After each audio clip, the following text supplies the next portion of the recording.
ನಮಸ್ಕಾರ, ಸುಪ್ರಭಾತ.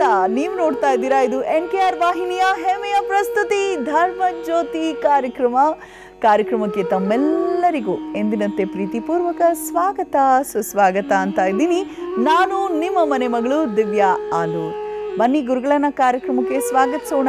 ಪ್ರತಿನಿತ್ಯವೂ ಕೂಡ ಒಂದಿಲ್ಲೊಂದು ವಿಶೇಷವಾದ ವಿಚಾರವನ್ನ ನಮಗೆ ತಿಳಿಸ್ತಾ ನಮ್ಮೆಲ್ಲರ ಮನದಲ್ಲಿ ಧರ್ಮ ಜಾಗೃತಿಯನ್ನ ಮೂಡಿಸ್ತಿರುವಂತಹ ಗುರುಗಳೇ ನಾಡಿನ ಹೆಸರಾಂತ ಜ್ಯೋತಿಷಿಗಳು, ವೇದಾಗಮ ಪಂಡಿತರು, ಆಧ್ಯಾತ್ಮಿಕ ಚಿಂತಕರು ಆದಂತಹ ವಾಚಸ್ಪತಿ ಗುರುಗಳೇ ನಮಸ್ಕಾರ. ಕಾರ್ಯಕ್ರಮಕ್ಕೆ ಹೃತ್ಪೂರ್ವಕ ಸ್ವಾಗತ ತಮಗೆ. ನಮಸ್ಕಾರ ಮತ್ತು ಧನ್ಯವಾದ. ಶುಭ ದಿನ, ಶುಭಾರಂಭ ಮಾಡೋಣ.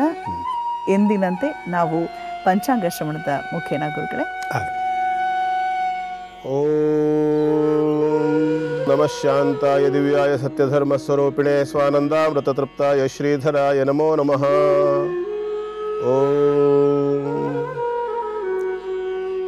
ನಮ್ಮ ಧರ್ಮಜ್ಯೋತಿ ಕಾರ್ಯಕ್ರಮದ ಸಮಸ್ತ ವೀಕ್ಷಕರಿಗೆ ಇವತ್ತಿನ ಕಾರ್ಯಕ್ರಮಕ್ಕೆ ಹಾರ್ದಿಕವಾದಂಥ ಸ್ವಾಗತವನ್ನು ಬಯಸ್ತಾ, ಹಾಗೆಯೇ ಯಾರ್ಯಾರು ಈ ಒಂದು ಸೆಪ್ಟೆಂಬರ್ ತಿಂಗಳ 16ನೇ ತಾರೀಕು ನಿಮ್ಮ ಜನ್ಮದಿನವನ್ನು, ವಿವಾಹ ವಾರ್ಷಿಕೋತ್ಸವಾದಿಗಳನ್ನು ಆಚರಣೆ ಮಾಡ್ಕೊಳ್ತಾ ಇದ್ದೀರಿ. ನಿಮಗೆಲ್ಲರಿಗೂ ಕೂಡ ಶುಭಾಶಯಗಳು. ಭಗವಂತನ ಅನುಗ್ರಹ ಸದಾಕಾಲ ನಿಮ್ಮೆಲ್ಲರ ಮೇಲಿರಲಿ, ಮತ್ತು ನಿಮ್ಮೆಲ್ಲರ ಇಷ್ಟಾರ್ಥಗಳನ್ನು ಆತ ಈಡೇರಿಸಲಿ, ಅನುಗ್ರಹವನ್ನು ಮಾಡಲಿ ಅಂತ ಹೇಳಿ ಅವನನ್ನು ಪ್ರಾರ್ಥನೆ ಮಾಡ್ತಾ ಮೊದಲು ಇವತ್ತಿನ ಪಂಚಾಂಗದ ಕಡೆ ಗಮನ ಹರಿಸೋಣ. ಇವತ್ತು ಸ್ವಸ್ತಿಶ್ರೀ ವಿಶ್ವಾವಸುನಾಮ ಸಂವತ್ಸರದ ದಕ್ಷಿಣಾಯನ ವರ್ಷ ಋತು ಭಾದ್ರಪದ ಮಾಸ ಕೃಷ್ಣ ಪಕ್ಷದ ದಶಮಿಯ ದಿನ ಮಂಗಳವಾರ. ಇವತ್ತು ದಶಮಿ ಇರ್ತಕ್ಕಂಥದ್ದು. ನಕ್ಷತ್ರ ಇವತ್ತು ಪುನರ್ವಸು ನಕ್ಷತ್ರ ಇದೆ, ಅರ್ಥಾತ್ ಮಿಥುನ ರಾಶಿಯಲ್ಲಿ ಚಂದ್ರ ಸಂಚಾರವನ್ನು ಮಾಡ್ತಿದ್ದಾನೆ. ವರಿಯಾನ್ ಅನ್ನುವಂತಹ ಒಂದು ಯೋಗ ಇದೆ, ಹಾಗೆ ವಣಿಕ್ ಅನ್ನುವಂತಹ ಕರಣ ಇದೆ. ಇದು ಇವತ್ತಿನ ಪಂಚಾಂಗ. ಇದರ ಜೊತೆಯಲ್ಲಿ ಆ ಒಂದು ಗ್ರಹಸ್ಥಿತಿಯನ್ನು ನೋಡೋದಾದರೆ ಇವತ್ತು ಮೇಷವೃಷಭ ರಾಶಿಯಲ್ಲಿ ಯಾವುದೇ ಗ್ರಹಸ್ಥಿತಿಯ ಸಂಚಾರ ಇಲ್ಲ ಅಥವಾ ಗ್ರಹಗಳ ಸಂಚಾರ ಇಲ್ಲ. ಮಿಥುನ ರಾಶಿಯಲ್ಲಿ ಚಂದ್ರ ಮತ್ತು ಗುರು, ಕರ್ಕಾಟಕ ರಾಶಿಯಲ್ಲಿ ಕೂಡ ಯಾವುದೇ ಗ್ರಹಗಳ ಸಂಚಾರ ಇಲ್ಲ. ಸಿಂಹ ರಾಶಿಯಲ್ಲಿ ರವಿ, ಶುಕ್ರ ಮತ್ತು ಕೇತು ಇರತಕ್ಕಂಥದ್ದು.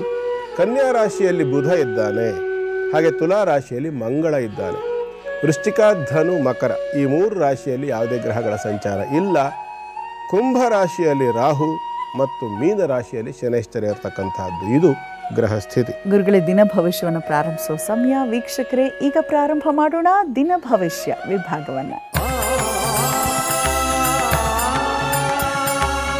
ಮೊದಲಿಗೆ ಮೇಷರಾಶಿಯಿಂದ ಮೊದಲುಗೊಂಡು ಎಲ್ಲಾ ರಾಶಿಯವರಿಗೂ ಹೇಗಿದೆ ಗುರುಗಳೇ ಈ ದಿನ? ಮೊದಲಿಗೆ ಮೇಷರಾಶಿ. ಮೇಷರಾಶಿಯವರಿಗೆ ಒಂದು ಗ್ರಹಸ್ಥಿತಿಯ ಪ್ರಕಾರ ಚತುರ್ಥಾಧಿಪತಿ ತೃತೀಯದಲ್ಲಿ ಗಜಕೇಸರಿ ಯೋಗವನ್ನು ಉಂಟು ಮಾಡಿದ್ದಾನೆ. ಉತ್ತಮವಾದಂಥ ಒಂದು ದಿನ, ಚೆನ್ನಾಗಿದೆ. ಪಂಚಮದಲ್ಲಿ ಗ್ರಹತ್ರಯ ಯೋಗ ಇದೆ. ರವಿ, ಶುಕ್ರ ಮತ್ತು ಕೇತು ನರಸಿಂಹನ ಆರಾಧನೆಯನ್ನು ಮಾಡಲಿಕ್ಕೆ ಬಹಳ ಯೋಗ್ಯವಾಗಿರತಕ್ಕಂಥ ದಿನ. ಕೆಲಸ ಕಾರ್ಯಗಳು ಕೂಡ ಉತ್ತಮವಾದ ರೀತಿಯಲ್ಲಿ ನಡೀತಕ್ಕಂಥ ಎಲ್ಲ ಅವಕಾಶಗಳುಂಟು. 7.5 ನಿಮಗೆ ಆರಂಭ ಆಗಿದೆ. 12ನೇ ಮನೆಯ ಶನೈಶ್ಚರದಿಂದಾಗಿ ಸ್ವಲ್ಪ ಮಟ್ಟಿನ ಆರ್ಥಿಕ ವ್ಯವಹಾರಗಳಲ್ಲಿ ಪ್ರಗತಿಯ ಕೊರತೆ ಕಾಣಿಸ್ತದೆ. ಅದಕ್ಕೆ ಕಾರಣ ಏನಂತಂದರೆ ಧನಾಧಿಪತಿ ಮತ್ತು ಸಪ್ತಮಾಧಿಪತಿ ಆಗಿರತಕ್ಕಂತಹ ಶುಕ್ರ ಅಸ್ತಸ್ಥಿತಿಯನ್ನು ಹೊಂದಿರತಕ್ಕಂಥದ್ದು ಸಿಂಹದಲ್ಲಿ, ಪಂಚಮದಲ್ಲಿ. ಅಂದರೆ ಪ್ರಯತ್ನಪೂರ್ವಕವಾಗಿ ಮಾಡ್ತಕ್ಕಂಥ ಕೆಲಸ ಕಾರ್ಯಗಳಲ್ಲಿ ಕೂಡ ಸಾಕಷ್ಟು ಹಿನ್ನಡೆ ಅಂತಕ್ಕಂಥದ್ದು ಇಲ್ಲಿ ಕಾಣಿಸುತ್ತೆ. ಹಾಗಾಗಿ ಏನು ಮಾಡಬೇಕು? ಮೇಷರಾಶಿಯವರು ಮುಖ್ಯವಾಗಿ ನರಸಿಂಹನನ್ನು ಆರಾಧನೆ ಮಾಡಿಕೊಂಡು ಬರ್ತಕ್ಕಂಥ ಸಮಸ್ಯೆಗಳನ್ನು ಪರಿಹಾರ ಮಾಡಿ ನಮ್ಮ ಎಲ್ಲ ಕೆಲಸ ಕಾರ್ಯಗಳಲ್ಲಿ ಪ್ರಗತಿಯನ್ನು ಕೊಡು ಅಂಥೇಳಿ ಅವನನ್ನು ಪ್ರಾರ್ಥನೆಯನ್ನು ಮಾಡಿಕೊಳ್ಬೇಕು. ಶುಭವಾಗಲಿ. ಮುಂದಿನದು ವೃಷಭ ರಾಶಿ. ವೃಷಭ ರಾಶಿಯವರಿಗೆ ಇವತ್ತಿನ ದಿನ ತಕ್ಕ ಮಟ್ಟಿಗೆ ಉತ್ತಮವಾಗಿದೆ. ಧನಸ್ಥಾನದಲ್ಲಿ ಪೂರ್ಣ ಬಲಿಷ್ಠನಾಗಿರ್ತಕ್ಕಂಥ ಗುರು ಚಂದ್ರನೊಂದಿಗೆ ತೃತೀಯಾಧಿಪತಿಯೊಂದಿಗೆ ಸೇರಿರ್ತಕ್ಕಂಥದ್ದು. ಅರ್ಥ ಏನು ಅಂತಂದರೆ ಮನಃಪೂರ್ವಕವಾಗಿ ಶ್ರಮವಹಿಸಿ ಕೆಲಸ ಮಾಡ್ತಕ್ಕಂಥವ್ರು ಅಥವಾ ಚಾಕಚಕ್ಯತೆಯನ್ನು, ಕೌಶಲ್ಯನ್ನು ಉಪಯೋಗಿಸ್ತಕ್ಕಂಥವ್ರು. ಪಂಚಮ ಭಾವದಲ್ಲಿ ಬುಧ ಇದ್ದಾನೆ, ಉಚ್ಚ ಸ್ಥಿತಿಯಲ್ಲಿರ್ತಕ್ಕಂಥ ಬುಧ ಕೂಡ. ಹಾಗಾಗಿ ಒಳ್ಳೆಯ ಒಂದು ಯೋಗ. ಯಾಕೆಂತಂದರೆ 2ನೇ ಮನೆ ಧನಸ್ಥಾನ ಅಥವಾ ಪ್ರಯತ್ನ ಸ್ಥಾನದಲ್ಲಿ ಇರ್ತಕ್ಕಂತಹ ಗಜಕೇಸರಿ ಯೋಗ, ಪೂರ್ಣ ಬಲಿಷ್ಠನಾದಂತಹ ಗುರು, ಇದರ ಜೊತೆಯಲ್ಲಿ ಪಂಚಮ ಭಾವದಲ್ಲಿರ್ತಕ್ಕಂಥ ಉಚ್ಚ ಬುಧ. ಹಾಗಾಗಿ ಇವೆಲ್ಲವೂ ಕೂಡ ಉತ್ತಮವಾದಂಥ ಒಂದು ಬೆಳವಣಿಗೆಯನ್ನು ಸೂಚಿಸುತ್ತೆ ವೃಷಭ ರಾಶಿಯವರಿಗೆ. ಮತ್ತು ಲಾಭಸ್ಥಾನದಲ್ಲಿರ್ತಕ್ಕಂಥ ಕರ್ಮಕಾರಕ ಶನಿ. ಹಾಗಾಗಿ ಪ್ರಯತ್ನಪೂರ್ವಕವಾಗಿ ಸತ್ಕಾರ್ಯಗಳನ್ನು ಮಾಡಿಕೊಂಡು ಮುಂದುವರೆದ ಪಕ್ಷದಲ್ಲಿ ಸಾಕಷ್ಟು ಉತ್ತಮವಾದಂಥ ಒಂದು ಫಲಗಳನ್ನು ನೋಡಬಹುದು. ಮಹಾವಿಷ್ಣುವನ್ನು ಆರಾಧನೆ ಮಾಡಿಕೊಂಡ ಪಕ್ಷದಲ್ಲಿ ಇನ್ನಷ್ಟು ಆ ಒಂದು ಕೆಲಸ ಕಾರ್ಯಗಳಲ್ಲಿ ಪ್ರಗತಿ ಇರಬಹುದು, ಅಥವಾ ಉತ್ತಮವಾಗಿರ್ತಕ್ಕಂಥ ಒಂದು ಸ್ಥಾನಮಾನಗಳನ್ನು ಪ್ರಾಪ್ತಿ ಮಾಡಿಕೊಳ್ತಕ್ಕಂಥದ್ದಕ್ಕೆ ಕೂಡ ಯೋಗ್ಯವಾದಂಥ ಕಾಲ ಆಗಿದೆ. ಶುಭವಾಗಲಿ. ಮುಂದಿನದು ಮಿಥುನ ರಾಶಿ. ಮಿಥುನ ರಾಶಿಯವರಿಗೆ ಇವತ್ತು ತಕ್ಕ ಮಟ್ಟಿಗೆ ಉತ್ತಮವಾದಂಥ ದಿನ, ಮಧ್ಯಮ ಸ್ಥಿತಿ ಅಂತ ಹೇಳಬಹುದು, 50-50 ಅಂತ ಹೇಳ್ತಾರಲ್ಲ ಹಾಗೆ. ರಾಶಿಯಲ್ಲಿ ದ್ವಿತೀಯಾಧಿಪತಿ ಬಂದರೂ ಕೂಡ ಕೆಲವು ಅನಗತ್ಯವಾಗಿರ್ತಕ್ಕಂಥ ಕಮಿಟ್ಮೆಂಟ್ಗಳಿಗೆ, ವಾಗ್ದಾನಗಳಿಗೆ, ಪ್ರಾಮಿಸ್ಗಳಿಗೆ ಸಿಕ್ಕಾಕೊಳ್ತಕ್ಕಂಥ ಸಾಧ್ಯತೆ ಇರುತ್ತೆ. ಕಾರಣ ಸಪ್ತಮ ಮತ್ತು ಕರ್ಮಾಧಿಪತಿ ಆಗಿರತಕ್ಕಂಥ ಗುರು. ಹಾಗಾಗಿ ಬಿಸ್ನೆಸ್ ಮಾಡ್ತಕ್ಕಂಥವ್ರು, ಇನ್ವೆಸ್ಟ್ ಮಾಡಿ ಏನು ಬಿಸ್ನೆಸ್ ಮಾಡ್ತೀರಿ ಅಂಥವ್ರು ಸ್ವಲ್ಪ ಎಚ್ಚರಿಕೆಯಿಂದಿರಿ. ಯಾರಿಗಾದರೂ ಸಾಲಾದಿಗಳನ್ನು ಕೊಡ್ತಕ್ಕಂಥದ್ದಿದ್ದರೆ, ಯಾಕೆಂತಂದರೆ ಮಿಥುನಕ್ಕೆ ಪಂಚಮದಲ್ಲಿ ಲಾಭ ಮತ್ತು ಷಷ್ಠಾಧಿಪತಿ ಆಗಿರ್ತಕ್ಕಂಥ ಕುಜ ಇದ್ದಾನೆ. ಹಾಗಾಗಿ ಅವನ ದೃಷ್ಟಿ ಲಾಭಕ್ಕೂ ಇದೆ, ವ್ಯಯಕ್ಕೂ ಇದೆ. ಬಹಳ ಮುಖ್ಯವಾಗಿ ಎಚ್ಚರಿಕೆಯನ್ನು ವಹಿಸಬೇಕು ಈ ಸಂದರ್ಭದಲ್ಲಿ. ಯಾಕೆ ಅಂತಂದರೆ 50-50 ಹೇಳಿದ್ದು ಅದೇ ಕಾರಣಕ್ಕಾಗಿ. ನಾನು ಲಾಭಾಂಶದಲ್ಲಿ ಕೊರತೆ ಆಗ್ತಕ್ಕಂಥದ್ದು ನಿಮ್ಮದೇ ಕಮಿಟ್ಮೆಂಟಿಂದ, ಯಾವುದೋ ಅನಾವಶ್ಯಕವಾದ ವ್ಯಕ್ತಿಗಳ ಜೊತೆಗೆ ಯಾವುದೋ ಒಂದು ಎಮೋಷನಲ್ ಡಿಸಿಷನ್ ತಗೊಳ್ತಕ್ಕಂಥದ್ದು. ಯಾಕೆಂದರೆ ಚಂದ್ರ ಅಲ್ವ, ಹಾಗಾಗಿ ಆ ಎಮೋಷನಲ್ ಡಿಸಿಷನ್ಸಿಂದಾಗಿ, ಅಂದರೆ ಭಾವನಾತ್ಮಕವಾಗಿ ಯಾವುದೋ ಒಂದು ತೀರ್ಮಾನ ತೊಗೊಂಡ್ಬಿಡ್ತೀರಲ್ಲ, ಅದರಿಂದ ಸಮಸ್ಯೆ ಆಗುತ್ತೆ. ಸ್ವಲ್ಪ ಲಾಜಿಕ್ಕಿಗೆ ಕೆಲಸ ಕೊಡಬೇಕು. ಯಾಕೆಂದರೆ ಮಿಥುನ ರಾಶಿ ಅಧಿಪತಿ ಸ್ವತಃ ಬುಧ, ಒಳ್ಳೆಯ ಲಾಜಿಕಲ್ ಮೈಂಡ್ಸೆಟ್ ಇರ್ತಕ್ಕಂಥವ್ರಾಗಿರ್ತೀರಿ. ಹಾಗಾಗಿ ಯಾವಾಗ ನೀವು ಅದನ್ನು ತರ್ಕಬದ್ಧವಾಗಿ ಎಲ್ಲ ಭಾವನಾತ್ಮಕವಾಗಿ ಎಮೋಷ್ನಲ್ ಆಗಿ ಯೋಚನೆ ಮಾಡಿ ತೀರ್ಮಾನ ತೊಗೊಳ್ಳೋದೇ, ಸ್ವಲ್ಪ ಹಿಂದೆ ಮುಂದೆ ಯೋಚನೆ ಮಾಡಿ ಸಾಧಕ ಬಾಧಕ ಯೋಚನೆ ಮಾಡ್ಕೊಂಡು ಕಮಿಟ್ಮೆಂಟ್ ಮಾಡ್ಕೊಳ್ಳೋದಿದೆಯಲ್ಲ, ಅದು ಬಹಳ ಸೂಕ್ತ. ವ್ಯತ್ಯಾಸಗಳನ್ನು ಗಮನಿಸಬೇಕಾಗಿ ಬರುತ್ತೆ. ಶ್ರೀಕೃಷ್ಣನನ್ನು ಆರಾಧನೆ ಮಾಡ್ಕೊಳ್ಳಿ. ಶುಭವಾಗಲಿ. ಮುಂದಿಂದು ಕರ್ಕಾಟಕ ರಾಶಿ. ಕರ್ಕಾಟಕ ರಾಶಿಯವರಿಗೆ ಇವತ್ತು ಸ್ವಲ್ಪ ಬೇಸರ ಆಗಬಹುದು. ಆರೋಗ್ಯದಲ್ಲಿ ವ್ಯತ್ಯಾಸ, ಮಾನಸಿಕವಾಗಿರ್ತಕ್ಕಂಥ ಒತ್ತಡಗಳು, ತುಮುಲಗಳು, ಒಂಥರ ದ್ವಂದ್ವ ಮನೋಭಾವ ಇತ್ಯಾದಿಗಳೆಲ್ಲ ಸೂಚಿಸುತ್ತೆ. ತೃತೀಯದಲ್ಲಿ ನಿಮ್ಮ ವ್ಯಯಾಧಿಪತಿ ಉಚ್ಚನಾಗಿರೋದ್ರಿಂದ ಸ್ವಲ್ಪ ಹೆಚ್ಚು ಹಣಕಾಸಿನ ಒತ್ತಡಗಳು ಕೂಡ ಕಾಣಿಸುತ್ತೆ. ಲಾಸ್, ನಷ್ಟದ ಮುನ್ಸೂಚನೆಗಳು ಕೂಡ ಕಾಣಿಸುತ್ತೆ. ಧನಸ್ಥಾನದಲ್ಲಿ ಲಾಭಾಧಿಪತಿ ಇದ್ದಾನೆ. ಯಾರು? ಶುಕ್ರ. ಕೇತು ಮತ್ತು ಸೂರ್ಯನ ಜೊತೆಯಲ್ಲಿರ್ತಕ್ಕಂಥದ್ದಾದ್ದರಿಂದ ಅಲ್ಲಿ ಪೂರ್ಣವಾಗಿರ್ತಕ್ಕಂಥ ಬಲ ಶುಕ್ರನಿಗೆ ಇರೋದಿಲ್ಲ. ಕಾರಣ ಏನು ಅಂದರೆ ಶತ್ರುವಾಗಿರ್ತಕ್ಕಂತಹ ಸೂರ್ಯನ ಜೊತೆಯಲ್ಲಿರ್ತಕ್ಕಂಥದ್ದು. ಆದರೆ ಏಕಾದಶ ಭಾವದಲ್ಲಿ ಶುಕ್ರನಿಗೆ ಗುರು ಇರೋದಾದ್ದರಿಂದ ಮತ್ತು ಮಧ್ಯದಲ್ಲಿ ಯಾವುದೇ ಗ್ರಹಗಳ ಒಂದು ಸ್ಥಿತಿ ಇಲ್ಲದೇ ಇರೋದರಿಂದ ಸ್ವಲ್ಪ ಮಟ್ಟಿಗೆ ಸಮಾಧಾನ ಹೊಂದಲಿಕ್ಕೆ ಅವಕಾಶ ಇದೆ. ಮತ್ತು ಕರ್ಕಾಟಕ ರಾಶಿಗೆ ಹೊರಟು ನಿಂತಿರತಕ್ಕಂಥ ಗುರು ಇನ್ನೊಂದು ತಿಂಗಳಲ್ಲಿ ಗುರುವಿನ ರಾಶಿ ಬದಲಾವಣೆ ಆಗ್ತದೆ. ಕರ್ಕಾಟಕ ರಾಶಿಗೆ ಗುರು ಉಚ್ಚ ಸ್ಥಿತಿಗೆ ಬರೋನಿದ್ದಾನೆ. ಹಾಗಾಗಿ ಆ ಬಾಧೆಗಳೆಲ್ಲವೂ ಕ್ರಮೇಣ ಕಡಿಮೆ ಆಗ್ತಾ ಬರುತ್ತೆ. ಟೆನ್ಷನ್ ಮಾಡ್ಕೊಳ್ಬೇಡಿ, ಸ್ವಲ್ಪ ಸಮಾಧಾನದಿಂದ ಇರಿ. ಧ್ಯಾನ, ಮೆಡಿಟೇಷನ್ ಇತ್ಯಾದಿಗಳನ್ನು ಮಾಡ್ಕೊಳ್ಳಿ. ಹೊಸ ಇನ್ವೆಸ್ಟ್ಮೆಂಟ್ ಮಾಡಲಿಕ್ಕೆ 1-2 ತಿಂಗಳ ಕಾಲ ವೆಯ್ಟ್ ಮಾಡೋದು ಸೂಕ್ತ. ಶುಭವಾಗಲಿ. ಗುರುವನ್ನೇ ಆರಾಧನೆ ಮಾಡ್ಕೊಳ್ಳಿ. ಆರಾಧನೆ ವಿಷಯ ತಿಳಿಸ್ಲಿಲ್ಲ ಅಲ್ವಾ? ಈ ಒಂದು ಸಮಸ್ಯೆಯಿಂದ ಹೊರಗೆ ಬರೋದಕ್ಕೆ ಏನು ಮಾಡಬೇಕು ಅಂತ ನೀವು ಕೇಳೋದಾದರೆ, ಆರಾಧನೆ, ಗುರುವನ್ನು ಆರಾಧನೆ ಮಾಡ್ಕೊಳ್ಳಿ. ಸಾಧ್ಯವಾದರೆ ಅಶ್ವತ್ಥ ಮರದ ಪ್ರದಕ್ಷಿಣೆ ಇತ್ಯಾದಿಗಳನ್ನು ಕೂಡ ಮಾಡ್ಕೊಳ್ಳೋದು ಉತ್ತಮ. ಒಳ್ಳೆಯದಾಗಲಿ. ಗುರುಗಳೇ, ನೀವಾಗಲೇ ಹೇಳಿದ ಹಾಗೆ ಪಿತೃಪಕ್ಷದ ಒಂದು ಪ್ರಾರಂಭವಾಗಿದೆ ಅಂತ. ನಮ್ಮೆಲ್ಲ ಪೂರ್ವಿಕರನ್ನ, ಯಾರೆಲ್ಲ ದೈಹಿಕವಾಗಿ ನಮ್ಮಿಂದ ಅಗಲಿದ್ದಾರೆ, ಅವರನ್ನ ಸ್ಮರಿಸುವಂಥ ಒಂದು ಸುಸಮಯ ಇದು. ಹಾಗಾಗಿ ಕ್ಷೇತ್ರದ ಬಗ್ಗೆ ಹೇಳ್ತಾ ಇದ್ದೀರಾ, ಅಥವಾ ಈ ಮಾಸದಲ್ಲಿ ನಾವು ಹೇಗೆ ನಡ್ಕೊಳ್ಬೇಕು, ಏನೆಲ್ಲ ಪೂಜಾ ಕೈಂಕರ್ಯವನ್ನ ಮಾಡಬೇಕು ತಿಳಿಸ್ತೀರಾ ಗುರುಜಿ? ನಾವು ಹಿಂದಿನ ಕೆಲವು ಸಂಚಿಕೆಗಳಲ್ಲಿ ಸಪ್ತ ಮೋಕ್ಷದಾಯಕ ನಗರಗಳ ಬಗ್ಗೆ ಮಾತಾಡಿತ್ತು. ಅಯೋಧ್ಯ, ಮಥುರಾ, ಮಾಯಾ, ಕಾಶಿ ಚೈವಂ ಅವಂತಿಕಾ, ಪುರಿ, ದ್ವಾರಾವತಿ ಚೈವ ಸಪ್ತೈತಾಹ ಮೋಕ್ಷದಾಯಕಾಹ ಅಂಥೇಳಿ. ಕೆಲವು ಕಡೆಗೆ ಕಾಶಿ, ಕಾಂಚಿ, ಅವಂತಿಕಾ ಅಂತ ಕೂಡ ಹೇಳ್ತಾರೆ. ಹಾಗಾಗಿ ಅಲ್ಲಿ ಪುರಿ ಅಂತ ಹೇಳಿ ತಗೊಂಡಾಗ ಪುರಿ ಜಗನ್ನಾಥವೋ ಅಥವಾ ಅವಂತಿಕಾ ಪುರಿಯೋ ಅಥವಾ ದ್ವಾರಾವತಿ ಪುರಿಯೋ, ಇದೆಲ್ಲ ಕೆಲವು ಕಡೆ ಕನ್ಫ್ಯೂಷನ್ ಕೂಡ ಇದೆ.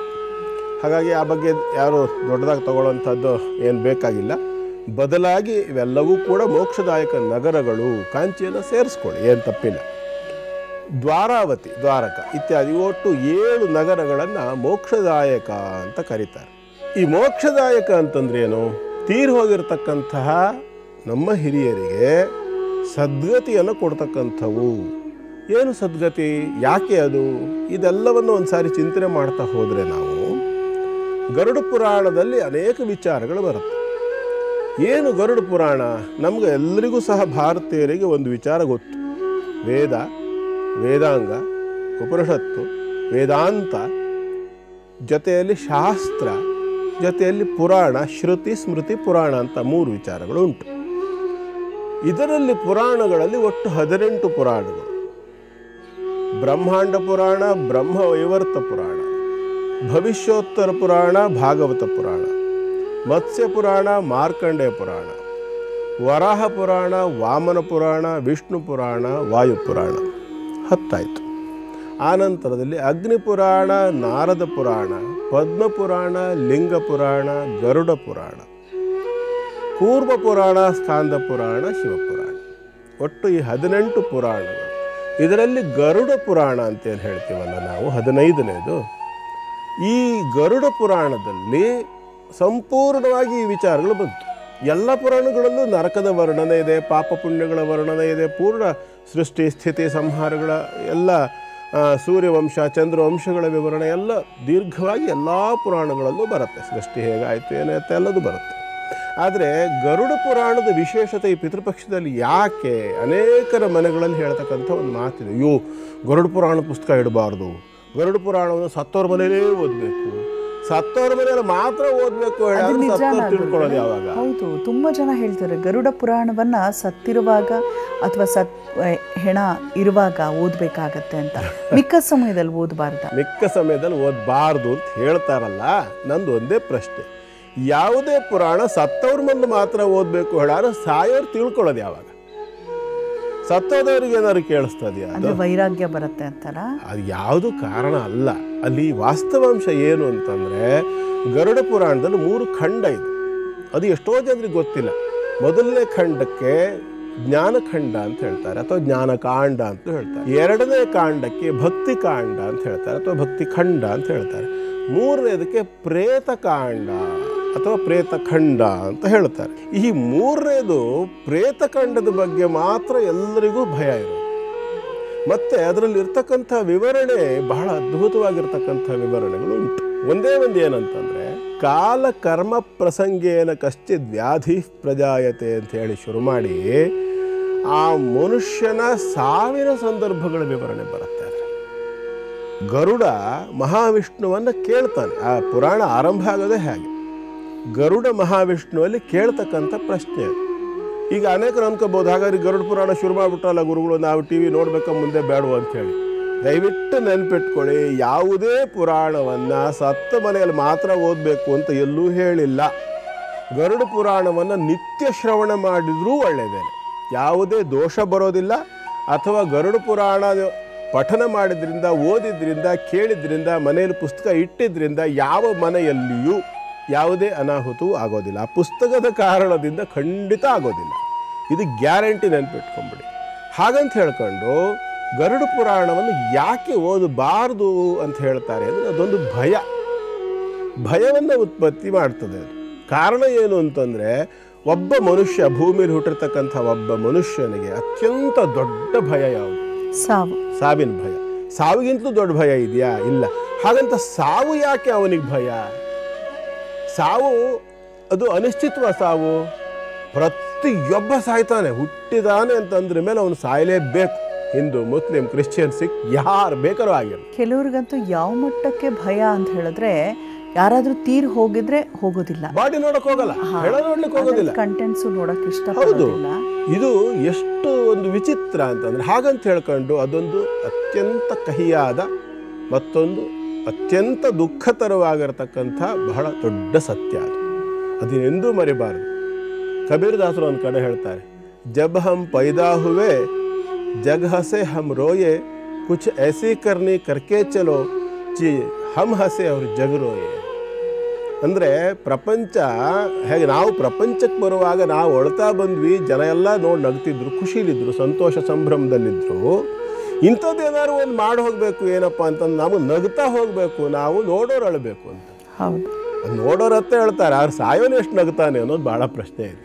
ಹಾಗಾಗಿ ಸಾಯುವಂಥ ವ್ಯಕ್ತಿಗಳು ಕೂಡ ನಗಬೇಕು ಹೇಳಿ, ಆದರೆ ಅಥವಾ ಸಾಯುವಂಥ ವ್ಯಕ್ತಿಗೆ ತಾನು ಸಾಯುವಾಗ ನಗುತ್ತಾ ಸಾಯಬೇಕು ಅಂತ ಒಂದು ಗರುಡ ಪುರಾಣ ಓದಬೇಕು. ಓಹೋ, ಯಾಕೆ ಇದು ಹೇಳ್ತೀನಿ ಅಂತಂದರೆ, ಗರುಡ ಪುರಾಣದ ಪ್ರೇತಖಂಡದಲ್ಲಿ ಜ್ಞಾನ ಮತ್ತು ಭಕ್ತಿ ಖಂಡಗಳನ್ನು ಓದಬೇಕು ಮೊದಲು.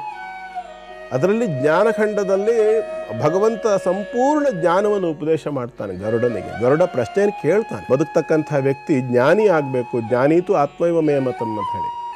ಜ್ಞಾನಿ ಅಂದರೆ ಯಾರು ಅಂದರೆ ಪರಮಾತ್ಮನಿಗೆ ಅತ್ಯಂತ ಪ್ರೀತಿ ಆಗಿರತಕ್ಕಂಥ ವ್ಯಕ್ತಿ ಅಂತ ಹೇಳ್ತಾನೆ ಮಹಾವಿಷ್ಣು. ಅವನು ಭಗವಂತ ಹೇಗೆ ಒಂದು ಕಡೆಯಲ್ಲಿ ಬರುತ್ತೆ ಭಾಗವತದಲ್ಲಿ, ನಾನು ಭಕ್ತಿಯನ್ನು ಬೇಕಾದರೂ ಕೊಟ್ಬಿಡ್ತೀನಿ, ಎಂಥ ಒಬ್ಬ ಭಕ್ತ ನನ್ನನ್ನು ಭಕ್ತಿಯಿಂದ ಪ್ರಾರ್ಥನೆ ಮಾಡಿದ್ರೆ ಏನೂ ಕೊಟ್ಬಿಡ್ತೀನಿ, ಆದರೆ ಜ್ಞಾನ ಮಾತ್ರ ಎಲ್ರಿಗೂ ಕೊಡೋಲ್ಲ ನಾನು ಅಂತ. ಜ್ಞಾನವನ್ನು ಯಾಕೆ ಕೊಡೋದಿಲ್ಲ ಅಂತಂದರೆ, ಜ್ಞಾನ ಅನ್ನುವಂಥದ್ದು ಅಧಿಕಾರಸ್ಥನಿಗೆ ಮಾತ್ರ ಸಿಗೋದು. ಜ್ಞಾನಿಗೆ ಅಧಿಕಾರ ಯಾವುದು? ಶಮದಮಾದಿ ಷಟ್ ಸಂಪತ್ತಿ ಅಂತೇಳಿ 6 ರೀತಿಯ ಸ್ವಭಾವ ಇರಬೇಕು ಅಂಥೇಳಿ ಜ್ಞಾನಿಗೆ. ಇದು ಗರುಡ ಪುರಾಣದಲ್ಲಿ ಬರೋ ವಿಚಾರ ಹೇಳ್ತಿದ್ದೀನಿ ನಾನು, ಸುಮ್ಮನೆ ಒಟ್ಟು ಹೇಳ್ತಿಲ್ಲ. 6 ರೀತಿಯ ಸಂಪತ್ತು ಇರುವಂಥವನಿಗೆ ಜ್ಞಾನ ಪ್ರಾಪ್ತಿ ಆಗ್ತದೆ. ಶಮ ಅಂತಂದರೆ ಮನಸ್ಸನ್ನು ಸಮಾಧಾನದಲ್ಲಿ ಇಟ್ಕೊಳ್ತಕ್ಕಂಥ ಸ್ವಭಾವ ಮೊದಲನೇದು. ದಮ ಎರಡನೇದು. ದಮ ಅಂತಂದರೆ ನಮ್ಮನ್ನು ನಾವು ನಿಯಂತ್ರಣ ಮಾಡ್ಕೊಳ್ತಕ್ಕಂಥದ್ದು, ಇಂದ್ರಿಯ ನಿಗ್ರಹ ಅಂತ ಹೇಳ್ತಾರಲ್ಲ, ಅದು ಶಮ ಮತ್ತು ದಮ. 3ನೇದು ತಿತಿಕ್ಷಾ ಅಂತಂದರೆ ಕಾಯುವಂಥದ್ದು, ಎಷ್ಟೊತ್ತು ಬೇಕಾದರೂ ನಾನು ಕಾಯ್ತೇನೆ ಅಂತಕ್ಕಂಥ ಒಂದು ಇದಿರ್ತದೆಯಲ್ಲ, ನಿರೀಕ್ಷೆ, ಅದು ತಿತಿಕ್ಷಾ. ಶಮ ದಮ ತಿತಿಕ್ಷಾ. ಉಪರತಿ ಅಂತಂದರೆ ಮೇಲ್ಮಟ್ಟದ, ಅಂದರೆ ಮೇಲೆ ಅಂದರೆ ಮಾಡಿ ಮೇಲೆ ಟೆರೆಸ್ ಮೇಲಲ್ಲ, ಮಾನಸಿಕವಾಗಿ ಬೌದ್ಧಿಕವಾಗಿ ಎತ್ತರದ ಚಿಂತನೆ ಮತ್ತು ಎತ್ತರದಲ್ಲಿ ವಾಸ ಮಾಡಬೇಕು ತಾನು, ಅಂದರೆ ಬೌದ್ಧಿಕವಾಗಿ ಮೇಲ್ಮಟ್ಟದ ಜೀವನವನ್ನು ಸಾಗಿಸಬೇಕು, ಉತ್ತಮ ಅಂತ ಉಪರತಿ. 5ನೇದು ಶ್ರದ್ಧೆ ಅಂದರೆ ತಾನು ಕಲಿಯುವಂಥ ವಿಚಾರಗಳಲ್ಲಿ ಪೂರ್ಣವಾಗಿರತಕ್ಕಂಥ ತಾದಾತ್ಮ್ಯತೆಯನ್ನು ಇಟ್ಕೊಂಡು ಕೂರ್ತಕ್ಕಂಥ ಮಾನಸಿಕವಾದ ಭಾವನೆ, ಅದು ಶ್ರದ್ಧೆ 5ನೇದು. 6ನೇದು ಸಮಾಧಾನ. ಶಮಾದಮ ತಿತಿಕ್ಷಾ ಉಪರತಿ ಶ್ರದ್ಧಾ ಸಮಾಧಾನ. ಈ 6 ಷಟ್ ಸಂಪತ್ತಿ, ಶಮದಮಾದಿ ಷಟ್ ಸಂಪತ್ತಿ ಅಂತ ಹೇಳ್ತಾರೆ. ಈ ಸಂಪತ್ತಿ ಯಾರಿಗಿರ್ತದೆ ಅವನಿಗೆ ಜ್ಞಾನ ಪ್ರಾಪ್ತಿ ಆಗ್ತದೆ. ಹಾಗಾಗಿ ಇದು ಭಕ್ತನಿಗೆ ಇದಿಷ್ಟು ಇದ್ರೂ ಕೂಡ ಭಕ್ತಿ ಪ್ರಾಪ್ತಿ ಆಗಬಹುದೇ ಹೊರತು ಜ್ಞಾನ ಪ್ರಾಪ್ತಿ ಆಗೋದಿಲ್ಲ. ಹಾಗಾಗಿ ಭಕ್ತಿ ಮತ್ತು ಜ್ಞಾನ ಇವೆರಡೂ ಪ್ರಾಪ್ತಿಯಾಗಿರ್ತಕ್ಕಂಥ ವ್ಯಕ್ತಿಗೆ ಇನ್ನೊಂದು ಪ್ರಾಪ್ತಿ ಬಾಕಿ ಇರ್ತದೆ ಜೀವ ಬಿಡಬೇಕಿದ್ರೆ. ಆ ಜೀವ ಬಿಡಬೇಕಿದ್ರೆ ಪ್ರಾಪ್ತಿ ಆಗಬೇಕಾದ ಸ್ವಭಾವ ಯಾವುದು ಅಂದರೆ ಅದನ್ನು ವೈರಾಗ್ಯ ಅಂತ ಹೇಳ್ತಾರೆ. ಯಾರಿಗೆ ಜ್ಞಾನ ಉಂಟೋ, ಯಾರಿಗೆ ಭಕ್ತಿ ಉಂಟೋ, ಭಕ್ತಿ ಜ್ಞಾನ ಎರಡೂ ಸಮ್ಮಿಳಿತವಾದಾಗ ಅವನಿಗೆ ಜ್ಞಾನ ಅಂದರೆ ತಿಳುವಳಿಕೆ ಯಾವ ವಿಚಾರದಲ್ಲಿ? ಸೃಷ್ಟಿಯ ವಿಚಾರದಲ್ಲಿ ತಿಳುವಳಿಕೆ, ತಾನು ಹೇಗೆ ಪ್ರಪಂಚಕ್ಕೆ ಬಂದೆ ಅನ್ನುವಂಥ ವಿಚಾರದಲ್ಲಿ ತಿಳುವಳಿಕೆ, ಆಮೇಲೆ ತಾನು ಸರ್ವಶಕ್ತನಾದ, ಸರ್ವ ವ್ಯಾಪಿಯಾಗಿರ್ತಕ್ಕಂಥ, ಸರ್ವ ಸಮರ್ಥನಾಗಿರ್ತಕ್ಕಂಥ ಭಗವಂತನನ್ನು ಭಕ್ತಿ ಮಾಡಬೇಕು. 9 ರೀತಿಯಲ್ಲಿ ಹಿಂದೆ ಹೇಳಿದ್ದೆ ನಾನು, ನವವಿಧ ಭಕ್ತಿ ಅಂತ. ಯಾವುದೋದು? ಶ್ರವಣಂ ಕೀರ್ತನಂ ವಿಷ್ಣೋ ಸ್ಮರಣಂ ಪಾದಸೇವನಂ ಅರ್ಚನಂ ವಂದನಂ ದಾಸ್ಯಂ ಸಖ್ಯಂ ಆತ್ಮನಿವೇದನ. ಈ 9 ರೀತಿಯಲ್ಲಿ ಭಕ್ತಿಯನ್ನು ಮಾಡಬೇಕು. ಜ್ಞಾನ, ಭಗವಂತನ ವಿಷಯಕವಾಗಿರ್ತಕ್ಕಂಥ ತಿಳುವಳಿಕೆ. 2ನೇದು ಭಗವಂತನ ಮೇಲೆ ತೋರಿಸ್ತಕ್ಕಂತಹ ಪ್ರೀತಿ, ಅದೇ ಭಕ್ತಿ. 3ನೇದು ಇವೆರಡರ ಫಲವಾಗಿ ಅವನಿಗೆ ಸಿಗ್ತಕ್ಕಂಥದ್ದು ವೈರಾಗ್ಯ ಅಂತ ಅಂದ್ಕೂಡಲೇ ಎಲ್ಲ ಬಿಟ್ಟಿಗೆ ಹೋಗೋದಲ್ಲ. ಮುಂದಿನ ಭಾಗದಲ್ಲಿ ನೋಡೋಣ. ಗುರುಗಳೇ, ಗರುಡ ಪುರಾಣದ ಬಗ್ಗೆ ಈಗಷ್ಟೇ ಪ್ರಾರಂಭ ಮಾಡಿದ್ದೀರಾ ಅಷ್ಟೇ. ಬಹಳಷ್ಟು ವಿಚಾರಗಳನ್ನ ತಿಳಿದುಕೊಳ್ಬೇಕಿದೆ. ಎಷ್ಟು ತಿಳಿದುಕೊಂಡ್ರೂ ಕೂಡ ಕಮ್ಮಿನೇ ಅನ್ನೋ ಒಂದು ಭಾವ ಅಲ್ವಾ? ಪ್ರಾರಂಭವೂ ಇಲ್ಲ, ಅಂತ್ಯವೂ ಇಲ್ಲ ಅನ್ನುವ ರೀತಿಯ ಭಾವನೆ. ನನ್ನದೊಂದು ಪ್ರಶ್ನೆ ಇವತ್ತಿನ ಆಚಾರ ವಿಚಾರ ವಿಭಾಗದಲ್ಲಿ, ಇತ್ತೀಚೆಗೆ ತುಂಬ ನನ್ನ ಹತ್ತಿರದ ಸಂಬಂಧಿ ಅಂದರೆ ನನ್ನ ದೊಡ್ಡಪ್ಪ ತೀರ್ ಹೋದ್ರು. ಆ ಸಂದರ್ಭದಲ್ಲಿ ನಮ್ಮ ಜೊತೆ ಬಂದಿದ್ದಂಥವರು ಕೆಲವರು, ಅವರು ನಮ್ಮದೇ ಆದಂಥ ಸಂಬಂಧಿಕರಾಗಿದ್ರೂ ಕೂಡ 11ನೇ ದಿನ ತಿಥಿ ಅಂತ ಏನು ಮಾಡ್ತಾರೆ, ಆ ಕಾರ್ಯಕ್ಕೆ ಬಂದರೂ ಧೂಪ ಅಂತ ಏನು ಹಾಕ್ತಾರೆ, ಹಾಕಿದ್ರು ಊಟ ಮಾಡಲಿಲ್ಲ. ಇಲ್ಲ ಹಾಗೆಲ್ಲ ತಿನ್ನೋ ಹಾಗಿಲ್ಲ, ಅವರ ಕೋರ್ ಫ್ಯಾಮಿಲಿ ಮೆಂಬರ್ಸ್ ಮಾತ್ರ ಊಟ ಮಾಡಬೇಕು, ಹಾಗೆ ಯಾರಂದರೆ ಅವರು ಊಟ ಮಾಡೋ ಹಾಗಿಲ್ಲ ಅಂತ ಹೇಳಿದ್ರು. ನಾನು ಅವ್ರಿಗೆ ಪ್ರಶ್ನೆ ಕೇಳಿದೆ, ಯಾಕೆ ಮಾಡೋ ಹಾಗಿಲ್ಲ? ಈಗ ನನ್ನಂಥ ಬಹಳ ಮಂದಿ ವೀಕ್ಷಕರು ಇರಬಹುದು. ನನಗೆ ಒಂದು ನಮ್ಮ ಎಚ್ ನರಸಿಂಹಯ್ಯ ಅವ್ರು ಹೇಳಿರೋಂಥ ಮಾತು, ಯಾವುದೇ ವಿಚಾರವನ್ನು ಕೂಡ ಸರಿಯಾಗಿ ಅರ್ಥೈಸಿಕೊಳ್ಳದೆ ಅದನ್ನು ಪಾಲಿಸಬಾರದು, ಕ್ವೆಶನ್ ಮಾಡದೆ ಅಕ್ಸೆಪ್ಟ್ ಮಾಡಬೇಡಿ ಅಂತ. ನಾವು ನಂಬಿಕೆ ಇದೆ, ಆದರೆ ತಿಳ್ಕೋಬೇಕು ಅನ್ನುವಂಥ ಹಂಬಲ ಇದೆ. ಹೌದು, ತಿಥಿಗೆ ಈಗ ಫ್ರೆಂಡ್ ಸರ್ಕಲ್ ಬಂದರೂ ಕೂಡ ತಿನ್ನಬಾರ್ದು. ಅವ್ರು ಬರ್ತಾರೆ, ನಮಸ್ಕಾರ ಮಾಡ್ಕೊಂಡು ಹೊಟ್ಟೋಗ್ತಾರೆ ಅಲ್ವಾ. ಯಾಕೆ ಈ ಒಂದು ಪ್ರತೀತಿ ಪ್ರಾರಂಭವಾಯಿತು, ಯಾಕೆ ಈ ಆಚರಣೆ ಇದೆ? ತಿಥಿ ಊಟ ಎಲ್ಲರೂ ಮಾಡಲ್ಲ, ಅದು ಅನ್ನವೇ, ಅನ್ನ ಬ್ರಹ್ಮ ಅಂತ ಹೇಳ್ತಾರಲ್ವಾ, ಯಾಕೆ ಗುರುಗಳೇ? ಯಾಕೆ? ಇದು ಬಹಳ ಒಳ್ಳೆ ಪ್ರಶ್ನೆ. ಇದು ಪಿತೃಪಕ್ಷಕ್ಕೆ ಸಂಬಂಧಪಟ್ಟಿದ್ದು ಆಯಿತು. ಅನೇಕರಿಗೆ ಇದ್ರ ಬಗ್ಗೆ ಸ್ವಲ್ಪ ಸಂಶಯ ಕೂಡ ಇರುತ್ತೆ. 11ನೇ ದಿನದ ಊಟವನ್ನು ಯಾಕೆ ಮಾಡೋದಿಲ್ಲ ನೋಡಿ. ಇದಕ್ಕೆ ಬಹಳ ಮುಖ್ಯವಾಗಿ 12ನೇ ದಿನದ ವಿಚಾರ ಗೊತ್ತಿರಬೇಕು. ಆವಾಗ 11ನೇ ದಿನ ಯಾಕೆ ಊಟ ಮಾಡೋದಿಲ್ಲ ಅಂತ ಗೊತ್ತಾಗುತ್ತೆ. ಇದು ನಮ್ಮ ವಿಶೇಷವಾಗಿ ಭಾರತೀಯ ಪರಂಪರೆಯಲ್ಲಿ ಹಿಂದಿನಿಂದಲೂ ಒಂದು ಕ್ರಮ ಇದೆ. ಆಚರಣೆ ಮಾಡೋದು ಬಿಡೋದು ಅವ್ರವ್ರ ಪರ್ಸನಲ್, ನಾವು ಅದ್ರ ಬಗ್ಗೆ ಹೇಳೋದು. ನಮ್ಮಲ್ಲಿ ಆಚರಣೆ ಇಲ್ಲಪ್ಪ, ಇಟ್ಕೊಳ್ಳಿ. ಆದರೆ ವಾಸ್ತವಾಂಶ ಶಾಸ್ತ್ರದಲ್ಲಿ ಏನಿದೆ ಅನ್ನೋದನ್ನು ತಿಳ್ಕೋಬೇಕು. ಶಾಸ್ತ್ರದಲ್ಲಿ 1 ವರ್ಷಗಳ ಕಾಲ ನಿರಂತರವಾಗಿ ಪ್ರತಿ ತಿಂಗಳೂ ಕೂಡ ಆ ತೀರು ಹೋಗಿರತಕ್ಕಂಥ ವ್ಯಕ್ತಿಗೆ ಮಾಸಿಕ ಶ್ರಾದ್ದ ಅಂತ ಮಾಡಿ, ತಿಂಗಳ ತಿಥಿ ಅಂತ ಹೇಳ್ತಾರೆ, ಮಾಸಿಕ ಶ್ರಾದ್ದ ಅಂತ ಹೇಳಿ. ಇದನ್ನು ಮಾಡಿ 1 ವರ್ಷ ಪೂರ್ಣವಾದ ನಂತರ, ಈಗ ಯಾವ ಮಾಸದಲ್ಲಿ, ಉದಾಹರಣೆಗೆ ಈಗ ಭಾದ್ರಪದ ಮಾಸ ನಡೀತಾ ಇದೆ, ಇವತ್ತು ದಶಮಿ ಇರತಕ್ಕಂಥದ್ದು ಎಲ್ಲರೂ ಕೇಳ್ಕೊಂಡಿದ್ದೀರಿ ಪಂಚಾಂಗದಲ್ಲಿ. ಈ ಭಾದ್ರಪದ ಮಾಸ ಕೃಷ್ಣ ಪಕ್ಷದ ದಶಮಿ ದಿವಸ ಒಬ್ಬರು ತೀರು ಹೋದ್ರು ಅಂತ ಇಟ್ಕೊಳ್ಳೋಣ. ಮುಂದಿನ ವರ್ಷ ಇದೇ ಭಾದ್ರಪದ ಮಾಸದ ಕೃಷ್ಣ ಪಕ್ಷದ ದಶಮಿಯ ದಿವಸ ವಾರ್ಷಿಕ ಶ್ರಾದ್ದದೊಂದಿಗೆ ಸಪಿಂಡೀಕರಣ ಅನ್ನೋ ಒಂದು ವಿಧಿ ಆಚರಣೆ ಮಾಡ್ತಾರೆ. ಅಂದರೆ 1 ವರ್ಷಗಳ ಕಾಲ ಅವ್ರ ಮೇಲೆ ಯಾರು ಊಟ ಮಾಡಬಾರ್ದು. ವಾಸ್ತವಾಂಶ ಸಪಿಂಡೀಕರಣ ಅಂದ್ರೆ ಏನು ಅಂತ ಗೊತ್ತಾಗಬೇಕಲ್ಲ. ಸಪಿಂಡೀಕರಣ ಅಂತ ಹೇಳಂದ್ರೆ ಈ ತೀರು ಹೋಗಿರತಕ್ಕಂಥ ವ್ಯಕ್ತಿಯ ಆ ಜೀವಾತ್ಮ ಏನಿದೆ ಅದಕ್ಕೆ ಪ್ರೇತ ಸ್ಥಿತಿ ಇರುತ್ತೆ. ಈ ಪ್ರೇತ ಸ್ಥಿತಿಯನ್ನು ಸಪಿಂಡೀಕರಣ ಮಾಡುವುದರ ಮುಖಾಂತರವಾಗಿ ಅವನ ಉತ್ತರಾಧಿಕಾರಿಗಳು ಆ ಪ್ರೇತವನ್ನು ಪಿತೃಸ್ಥಾನಕ್ಕೆ ಪ್ರಮೋಷನ್ ಕೊಡಿಸ್ಬೇಕು. ಇದನ್ನು ಸಪಿಂಡೀಕರಣ ಅಂತ ಹೇಳ್ತಾರೆ. ಸಾಪಿಂಡ್ಯರು ಅಂತ ಹಿಂದೆ ತೀರಿ ಹೋಗಿರ್ತಕ್ಕಂಥ, ಈಗ ಯಾರೋ ಒಬ್ಬ ವ್ಯಕ್ತಿಗೆ ಅಪ್ಪ ತೀರೋಗಿದ್ದಾನೆ ಅಂತ ಇಟ್ಕೊಳ್ಳಿ. ಹಿಂದೆ ಅಜ್ಜ ಮುತ್ತಜ್ಜ ಪಿತ್ತಜ್ಜ ಅವರೇನು ತೀರೋಗಿರ್ತಾರಲ್ಲ, ಆ ತೀರು ಹೋಗಿರ್ತಕ್ಕಂಥವರ ಅವರಿಗೆಲ್ಲ ಪಿತೃಸ್ಥಾನ ಅಂತಕ್ಕಂಥದ್ದು ಪ್ರಾಪ್ತಿಯಾಗಿರುತ್ತೆ. ಅಂಥವರ ಆ ಒಂದು ಗ್ರೇಡ್ಗೆ ಅಪ್ಗ್ರೇಡ್ ಮಾಡ್ತಕ್ಕಂಥದ್ದು, ಇವರನ್ನು ತೀರಿ ಹೋಗಿರ್ತಕ್ಕಂಥ ವ್ಯಕ್ತಿಯನ್ನು ಅಪ್ಗ್ರೇಡ್ ಮಾಡಿ ಪ್ರೇತವಾಗಿರ್ತಕ್ಕಂಥವ್ರನ್ನ ಪಿತೃವನ್ನಾಗಿ ಬದಲಾವಣೆ ಮಾಡ್ತಕ್ಕಂಥ ಕ್ರಿಯೆ, ಆಚರಣೆ, ಕರ್ಮಾಂಗ ಏನಿದೆ ಅದಕ್ಕೆ ಸಪಿಂಡೀಕರಣ ಅಂತಾರೆ. ಇದನ್ನು 1ನೇ ವರ್ಷ ತುಂಬಿದಾಗ ಮಾಡ್ತಕ್ಕಂಥ ಕ್ರಮ ಇತ್ತು ಹಿಂದೆ. ವಾಸ್ತವಾಂಶ ಪ್ರಯೋಗದಲ್ಲೂ ಔರ್ಧ್ವದೈಹಿಕ ಪ್ರಯೋಗ ಅಂಥೇಳಿ ತೀರಿ ಹೋಗಿರ್ತಕ್ಕಂಥ ಒಂದು ಶವಕ್ಕೆ ಮಾಡ್ತಕ್ಕಂಥ ಸಂಸ್ಕಾರ, ಆ ಜೀವಕ್ಕೆ ಮಾಡ್ತಕ್ಕಂಥ ಸಂಸ್ಕಾರಗಳಿಗೆ ಸಂಬಂಧಪಟ್ಟು ಇರ್ತಕ್ಕಂಥ ಪ್ರಯೋಗಕ್ಕೆ ಔರ್ಧ್ವದೈಹಿಕ ಸಂಸ್ಕಾರ ಪ್ರಯೋಗ ಅಂತ ಹೇಳ್ತಾರೆ. ಈ ಔರ್ಧ್ವದೈಹಿಕ ಸಂಸ್ಕಾರ ಪ್ರಯೋಗದಲ್ಲಿ ಈ ಒಂದು ಸಪಿಂಡೀಕರಣ ವಿಧಿ ಅಂತಕ್ಕಂಥದ್ದಿದೆ. ಇದನ್ನು 1ನೇ ವರ್ಷ ತುಂಬಿದ ದಿನ ಮಾಡಬೇಕು. ಆ 1 ವರ್ಷಗಳ ಪರ್ಯಂತರವಾಗಿ ಅವರ ಮನೆಯಲ್ಲಿ ಯಾವುದೇ ಹಬ್ಬ ಹರಿದಿನಗಳ ಆಚರಣೆ ಇಲ್ಲ, ಶುಭ ಸ್ವೀಕಾರಗಳಿಲ್ಲ, ತೋರಣ ಇಲ್ಲ, ರಂಗವಲ್ಲಿ ಇಲ್ಲ, ಅವರು ಬೇರೆ ಯಾವುದೇ ರೀತಿಯಾಗಿರ್ತಕ್ಕ ಸಂಸ್ಕಾರ ಕಾರ್ಯಗಳು ಹಬ್ಬಗಳು ಇಲ್ಲ. ಅವರ ಕುಟುಂಬದಲ್ಲಿ ಅಥವಾ ಆ ಮನೆಗೆ ರಕ್ತ ಸಂಬಂಧಿ ಹತ್ತಿರದವರು ಹೊರತುಪಡಿಸಿ ಬೇರೆಯವರು ಊಟ ಮಾಡುವಂತೆ ಕೂಡ ಇಲ್ಲ. ಇವರು ಇನ್ನೊಬ್ಬರ ಮನೆ ಹೋಗಿ ಊಟ ಮಾಡ್ತಕ್ಕಂಥದ್ದು ಕೂಡ ಇಲ್ಲ. ಇದನ್ನು ಒಂದು ವ್ರತ ಅಥವಾ ದೀಕ್ಷೆ, ಮಾತೃದೀಕ್ಷೆ ಅಥವಾ ಪಿತೃದೀಕ್ಷೆ ಅಂತಕ್ಕಂಥ ಪದವನ್ನು ಹೇಳ್ತಿದ್ರು. 1 ವರ್ಷಗಳ ಕಾಲವಾಗಿ ಇದನ್ನು ಆಚರಣೆ ಮಾಡಬೇಕು ಅಂತ. ಆದರೆ ಆ ನಂತರದಲ್ಲಿ ನಮ್ಮಲ್ಲಿ ಅನೇಕ ವಿಷಯಗಳಲ್ಲಿ ತಿದ್ದುಪಡಿಗಳು ಬಂದಿದ್ದಾವೆ. ಬೇಕಾದಷ್ಟು ವಿಚಾರಗಳಲ್ಲಿ ತಿದ್ದುಪಡಿ ಆಗಿದೆ. ಯಾಕೆ ಅಂತಂದರೆ ಕಾರಣ ಏನು ಅಂದರೆ ಸನ್ನಿವೇಶಗಳು, ಪರಿಸ್ಥಿತಿಗಳು, ಸಂದರ್ಭಗಳು. 1 ವರ್ಷಗಳ ಪರ್ಯಂತರವಾಗಿ ಎಲ್ಲೂ ಹೋಗಬಾರ್ದು, ಯಾರ ಮನೆಗೂ ಹೋಗಬಾರ್ದು, ಬೇರೆಯವರು ಬರಬಾರ್ದು, ಏನರ್ಥ ಇದೆ? ಹಾಗಾಗಿ ಆ ಕಟ್ಟುಪಾಡುಗಳನ್ನು ಬದಲಾವಣೆ ಮಾಡಿಕೊಳ್ಬೇಕು ಅನ್ನೋದಕ್ಕೆ ಒಂದು ಆಧಾರವನ್ನು ಹುಡುಕಿದ್ರು. ಅದಕ್ಕೆ ಆಧಾರ ಗರುಡ ಪುರಾಣವೇ. ಗರುಡ ಪುರಾಣದಲ್ಲಿ ಮಹಾವಿಷ್ಣುವೇ ಅದಕ್ಕೆ ಒಂದು ಅವಕಾಶವನ್ನು ಕೊಟ್ಟಿದ್ದಾನೆ ಗರುಡನಿಗೆ. ಆ ಒಂದು ಉಪದೇಶ ಮಾಡ್ತಕ್ಕಂಥ ಸಂದರ್ಭದಲ್ಲಿ ಏನಂದರೆ, ಈ ದೇಶ, ಕಾಲ, ಸನ್ನಿವೇಶ, ಪರಿಸ್ಥಿತಿ, ಯಾಕೆಂದ್ರೆ ಕರ್ತೃ ಏನಿರ್ತಾನೆ ಅವನು 1 ವರ್ಷಗಳ ಕಾಲ ಅವನು ಬದುಕ್ತಾನೆ ಅಂತೇನು ಗ್ಯಾರಂಟಿ? ಆಯಸ್ಸು ಯಾರಾದರೂ ನೋಡಿದಾರಾ? ಸಾಧ್ಯ ಇಲ್ಲ. ಎಲ್ಲೋ ಹೋಗಿರ್ತಾನೆ, ಏನೋ ಹೆಚ್ಚು ಕಡಿಮೆ ಆಗ್ಬಿಡುತ್ತೆ. ವರ್ಷಗಳವರೆಗೆ ದೀಕ್ಷೆ ಮೇಂಟೈನ್ ಮಾಡೋಕ್ಕೆ ಆಗದೇ ಇರುವಂಥ ಪಕ್ಷದಲ್ಲಿ 12ನೇ ದಿನ ಸಪಿಂಡೀಕರಣ ಮಾಡಬೇಕು ಅಂತ ಹೇಳ್ತಾರೆ. ಈ ಸಪಿಂಡೀಕರಣ ಅಂತಂದರೆ ಮತ್ತೆ ನಾನು ಹೇಳ್ದಂಗೆ ಅಪ್ಗ್ರೇಡ್ ಮಾಡ್ತಕ್ಕಂಥದ್ದು. ಶರೀರ ಬಿಟ್ಟು ಹೋಗಿರ್ತಕ್ಕಂಥ ಜೀವಾತ್ಮಕ್ಕೆ ಪ್ರೇತ ಸ್ಥಿತಿಯಿಂದ ಪಿತೃಸ್ಥಿತಿಗೆ ಅಪ್ಗ್ರೇಡ್ ಮಾಡ್ತಕ್ಕಂಥ ಒಂದು ವ್ಯವಸ್ಥೆ, ಕ್ರಮ ಇದೆ. ಅದಕ್ಕೆ ಹೇಗೆ ಮಾಡ್ತಾರೆ ಅಂತ ಕೇಳಿದ್ರೆ ನಿಮ್ಗೆ ಅರ್ಥ ಮಾಡ್ಕೊಳ್ಳೋದು ಹೇಳ್ತೀನಿ. ಏನು ಮಾಡ್ತಾರೆ ಅಂತಂದರೆ, ತೀರ್ ಹೋಗಿರ್ತಕ್ಕಂಥ ವ್ಯಕ್ತಿ ಇನ್ನು ಪ್ರೇತ ಸ್ಥಿತಿಯಲ್ಲಿ ಇರ್ತಾನೆ. ಅಗ್ನಿಪೂರ್ವಕವಾಗಿ ಆ ಒಂದು ಶರೀರ ಉತ್ಪತ್ತಿ ಇದರಲ್ಲಿ ಹೇಳ್ತದೆ.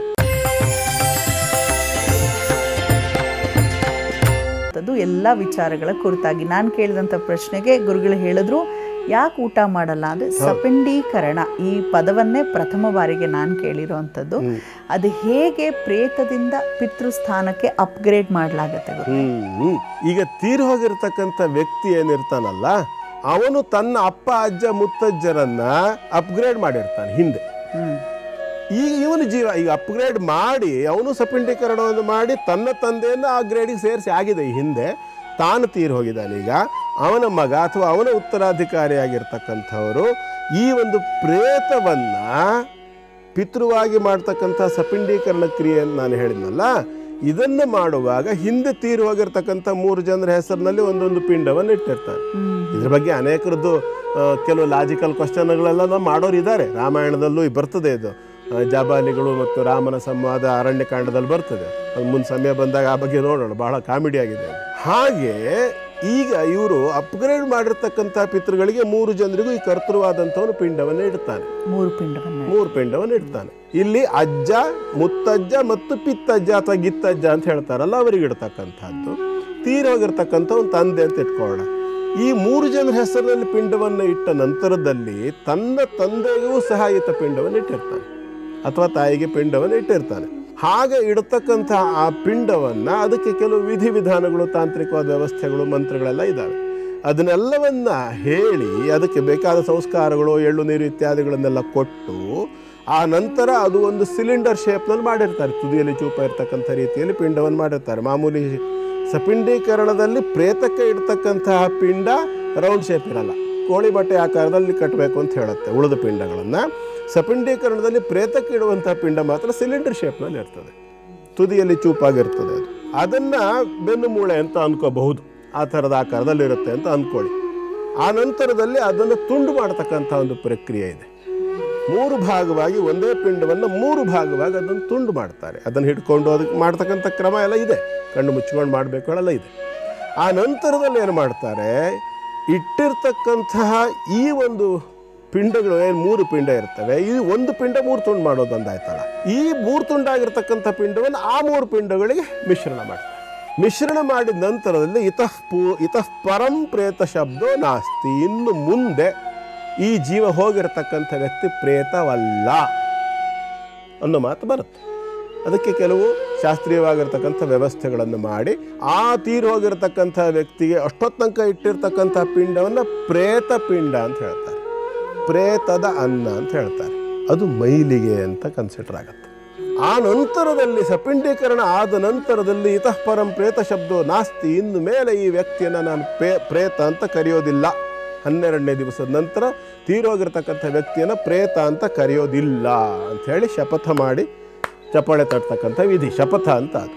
ಇನ್ನು ಮೇಲಿಲ್ಲ ಅಂತ. ಹಾಗಾಗಿ 11ನೇ ದಿವಸದವರೆಗೆ ಸೂತಕ ಇರ್ತಕ್ಕಂಥ ಮನೆಯಲ್ಲಿ ಮಾಡ್ತಕ್ಕಂಥ ಅನ್ನವನ್ನು ಪ್ರೇತ ಅನ್ನ ಅಂತ ಕನ್ಸಿಡರ್ ಮಾಡಬೇಕು, ಮೈಲಿಗೆ ಅಂತ ಕನ್ಸಿಡರ್ ಆಗ್ತದೆ ಅದು. ಹಾಗಾಗಿ ಅವರ ನೇರ ಸಂಬಂಧಿ ಮನೆಯವರನ್ನು ಹೊರತುಪಡಿಸಿ ಉಳಿದವರು ತಿನ್ನುವಂಥದ್ದಲ್ಲ. ಹಾಗೆ ತಿಂದ್ರೆ ಏನಾಗುತ್ತೆ? ತಿಂದ್ರೆ ಏನಾಗೋದಿಲ್ಲ, ಹೊಟ್ಟೆ ತುಂಬುತ್ತೆ.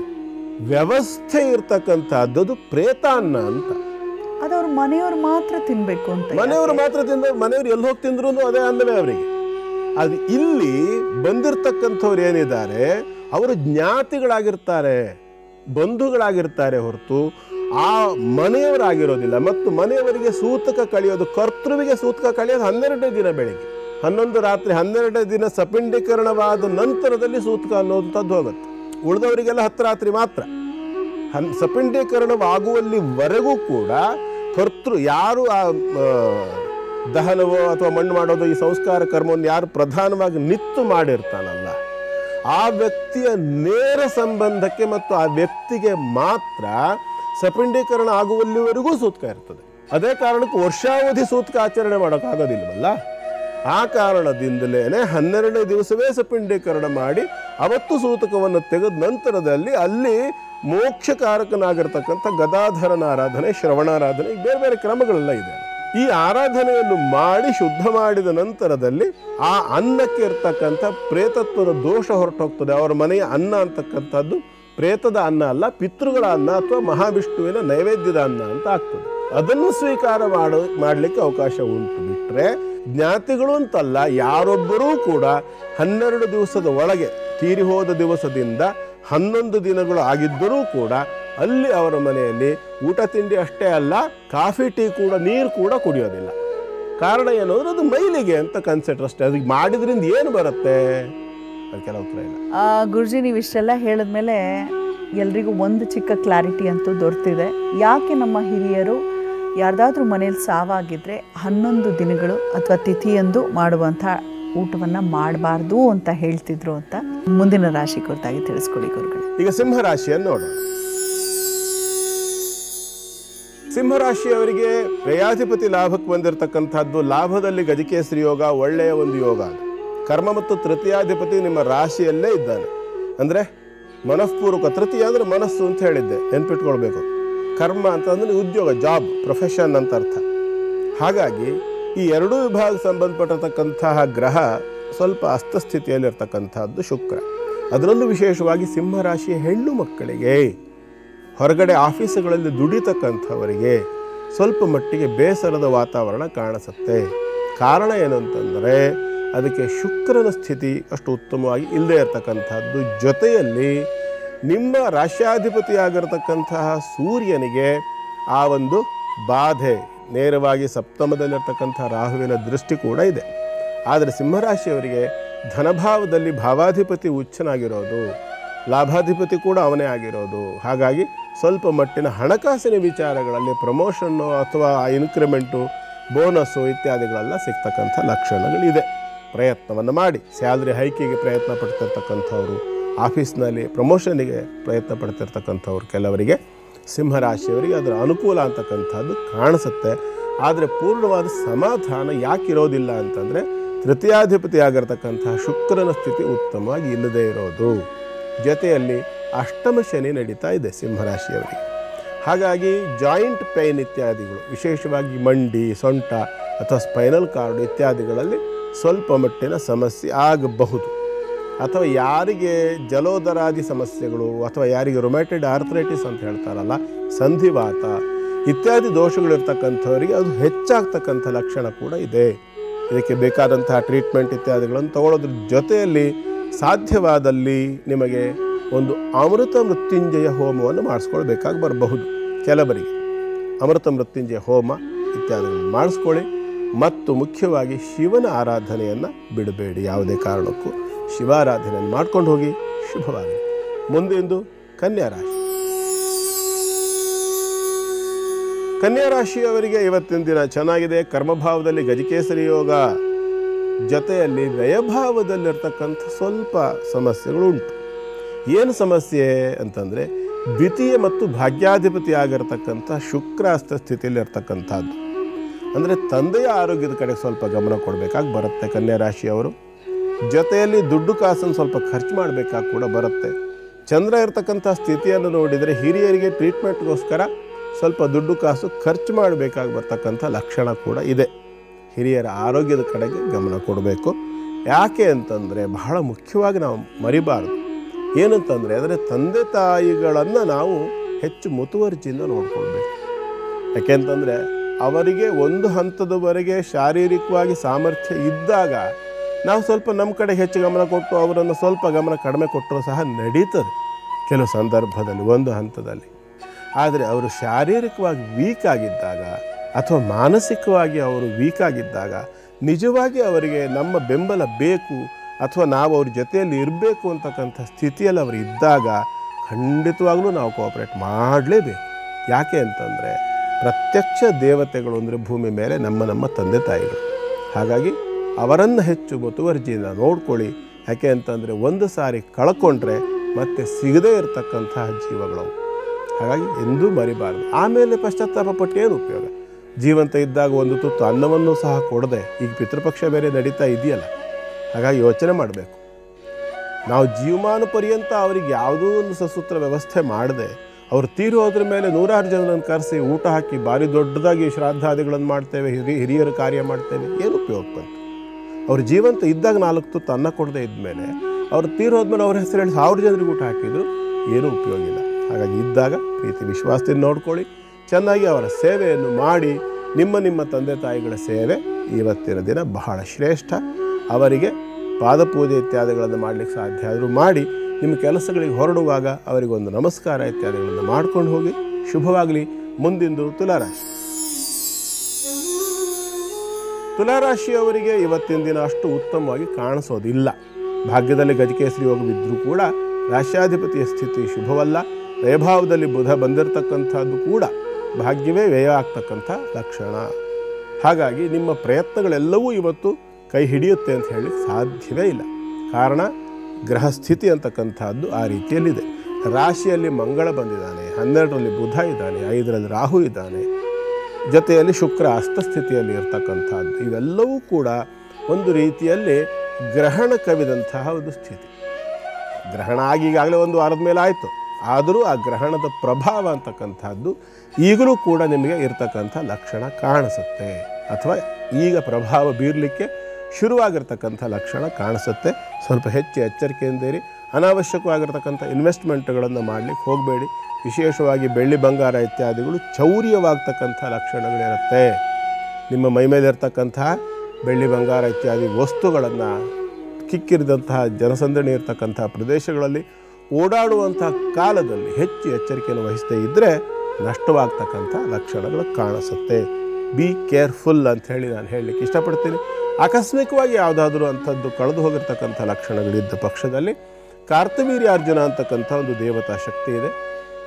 ಆ ಒಂದು ಕಾರ್ತವೀರ್ಯಾರ್ಜುನನನ್ನು ಸ್ಮರಣೆ, ಸ್ತೋತ್ರ ಇತ್ಯಾದಿಗಳನ್ನು ಮಾಡಿಕೊಳ್ತಕ್ಕಂಥದ್ದು ಇದರಿಂದ ನಿಮ್ಮನ್ನು ಬಚಾವ್ ಮಾಡ್ತಕ್ಕಂಥ ಅವಕಾಶ.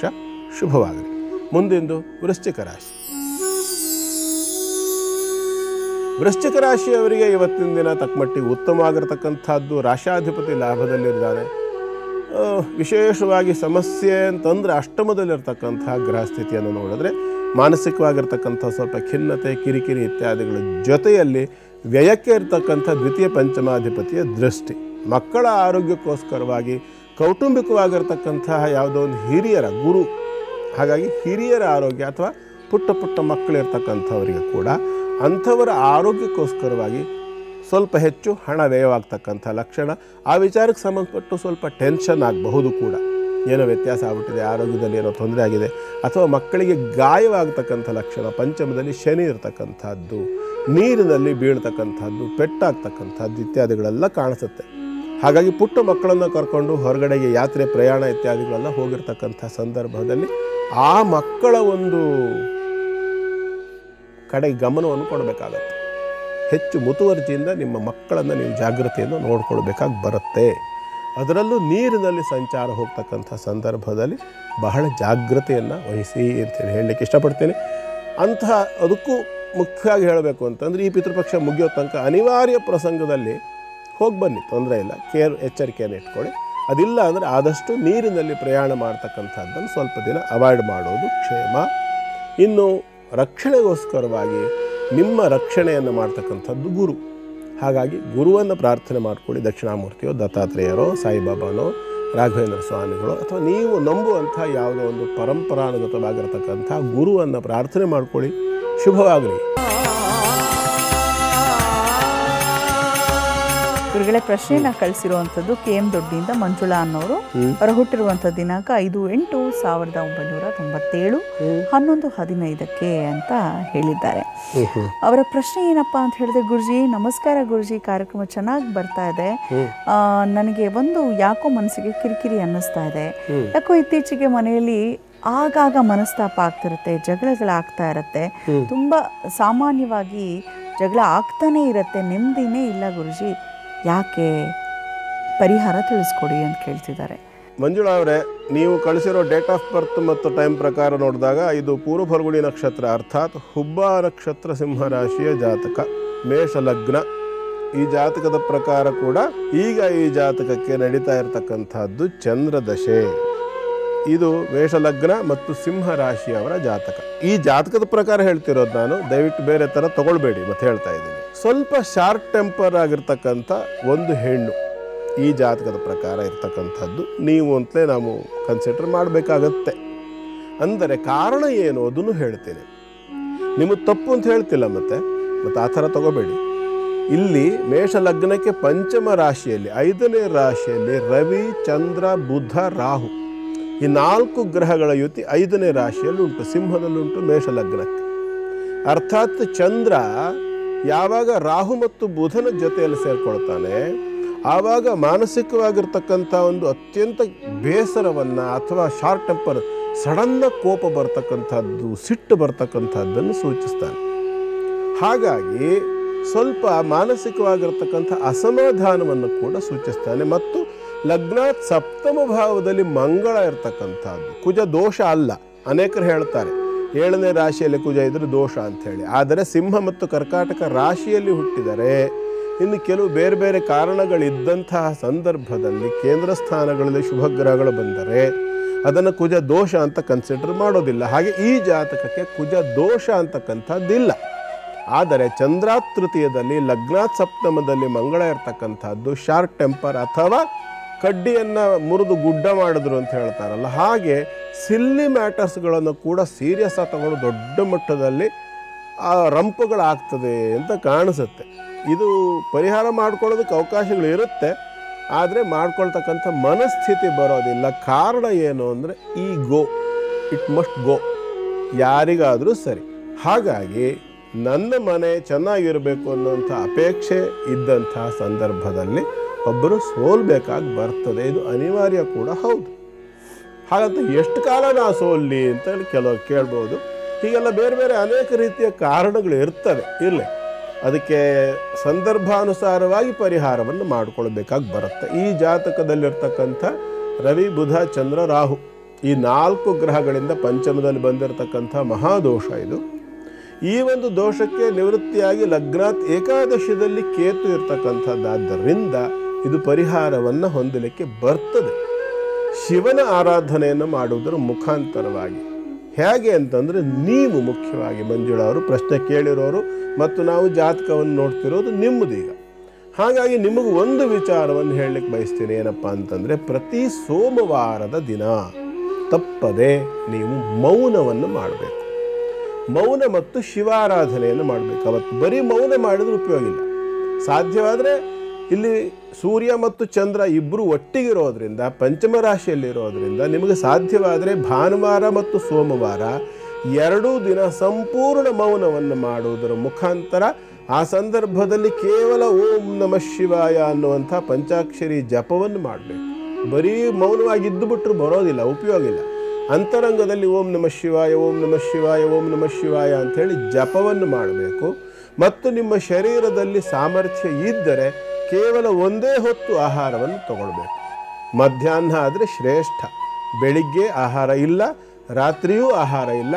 ಕೇವಲ ಭಾನುವಾರ ಮತ್ತು ಸೋಮವಾರ 2 ದಿನ ಮಧ್ಯಾಹ್ನದ ಆಹಾರ ಮಾತ್ರ ತಗೊಂಡು ಮೌನವನ್ನು ಆಚರಣೆ ಮಾಡಿ. ಇದು ಎಷ್ಟು ವರ್ಷ ಮಾಡಬೇಕು ಅಂದರೆ 6 ವರ್ಷ ರವಿ ದಶೆ ಮತ್ತು 10 ವರ್ಷ ಚಂದ್ರದಶೆ. ಹಾಗಾಗಿ 16 ವರ್ಷಗಳ ಕಾಲ ಇದನ್ನು ಆಚರಣೆ ಮಾಡಬೇಕು. ಪ್ರತಿ ಭಾನುವಾರ ಮತ್ತು ಪ್ರತಿ ಸೋಮವಾರ 1 ಹೊತ್ತು ಆಹಾರ ಮತ್ತು ಸಂಪೂರ್ಣ ಮೌನ. ಅಂದರೆ ಶನಿವಾರ ಸೂರ್ಯಾಸ್ತ ಆದ ಮೇಲೆ ಮಂಗಳವಾರ ಸೂರ್ಯೋದಯದವರೆಗೂ ಮೌನ. ಅನಿವಾರ್ಯದಲ್ಲಿ ಕೂಡ ಮಾತಿಲ್ಲ. ಮೊದಲೇ ವಿಷಯವನ್ನು ತಿಳಿಸ್ಕೊಂಡಿರಬೇಕು. ಮೌನದ ಆಚರಣೆಯನ್ನು ಮಾಡಿ ಮಧ್ಯಾಹ್ನ 1 ಹೊತ್ತು ಆಹಾರವನ್ನು ತಗೊಂಡು, ಶರೀರದಲ್ಲಿ ಸಾಮರ್ಥ್ಯ ಇದ್ದರೆ, ಆಗೋದಿಲ್ಲ ಹೇಳಿದ್ರೆ 3 ಹೊತ್ತು ತಗೊಳ್ಳಿ, ತೊಂದರೆ ಇಲ್ಲ. ಆದರೆ ಮೌನ ಕಂಪಲ್ಸರಿ ಮತ್ತು ಪಂಚಾಕ್ಷರಿ ಜಪ ಕಂಪಲ್ಸರಿ. ಇದನ್ನು ಸರಿಯಾದ ರೀತಿಯಲ್ಲಿ ನೀವು ಮಾಡಿದ್ರಿ ಅಂತ ಹೇಳಾದರೆ 100ಕ್ಕೆ 100 ಸಿಂಹರಾಶಿಯಾಗಿರೋದ್ರಿಂದ ಓಂ ನಮಃ ಶಿವಾಯ ಜಪವನ್ನು ಈ ರೀತಿ ಮಾಡಿದ್ರಿ ಅಂದರೆ 100ಕ್ಕೆ 100 12 ಭಾನುವಾರ ಮತ್ತು 12 ಸೋಮವಾರಗಳ ಪರ್ಯಂತರ ಇದು ನಡೀತು ನಿರಂತರವಾಗಿ ಅಂತ ಹೇಳಾದರೆ ಖಂಡಿತವಾಗ್ಲೂ ನಿಮಗೆ ಇದರ ಫಲ ಸಿಕ್ಕಿಯೇ ಸಿಕ್ಕತ್ತೆ. ಮಾಡಿ ನೋಡಿ. ಒಳ್ಳೆಯದಾಗಲಿ. ಮಂಜುಳಾ ಅವರೇ, ಶುಭವಾಗಲಿ, ತಮಗೆ ಒಳ್ಳೆಯದಾಗಲಿ ಅಂತ ಹಾರೈಸ್ತಾ, ಇನ್ನು ವೀಕ್ಷಕರೇ ನಿಮಗೂ ಕೂಡ ಪ್ರಶ್ನೆಗಳಿರಬಹುದು. ಹಾಗಿದ್ರೆ ತಡ ಯಾಕೆ, ಇಲ್ಲಿ ಕೆಳಗಡೆ ಕಾಣಿಸ್ತಿರುವಂತಹ ಫೋನ್ ನಂಬರ್ಗೆ ವಾಟ್ಸಪ್ ಮುಖೇನ ಮೆಸೇಜನ್ನು ಕಳಿಸಿ, ಇಮೇಲ್ ಮೂಲಕ ಅಥವಾ ಪತ್ರದ ಮುಖೇನ ಕೂಡ ನೀವು ನಮಗೆ ಕಳಿಸ್ಕೊಳ್ಬಹುದು.